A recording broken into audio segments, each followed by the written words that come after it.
محمد صلى الله عليه وسلم. Michael Hart in The 100, a ranking of the most influential persons in history, New York, 1978. My choice of Muhammad to lead the list of the world's most influential persons may surprise some readers and may be questioned by others, but he was the only man in history who was supremely successful on both the secular and religious level. It is probable that the relative influence of Muhammad on Islam has been larger than the combined influence of Jesus Christ and St. Paul on Christianity.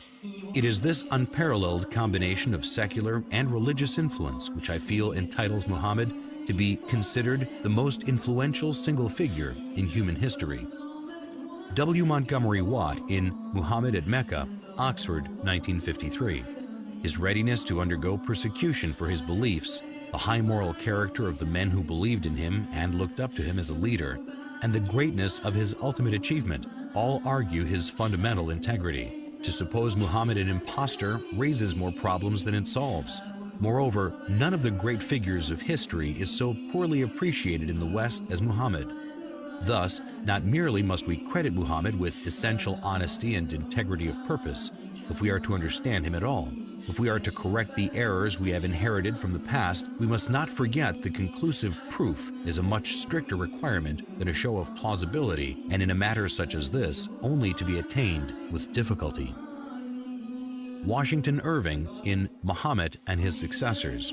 He was sober and abstemious in his diet and a rigorous observer of fasts. He indulged in no magnificence of apparel, the ostentation of a petty mind, neither was his simplicity in dress affected, but a result of real disregard for distinction from so trivial a source.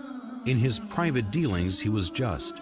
He treated friends and strangers, the rich and poor, the powerful and weak, with equity, and was beloved by the common people for the affability with which he received them and listened to their complaints.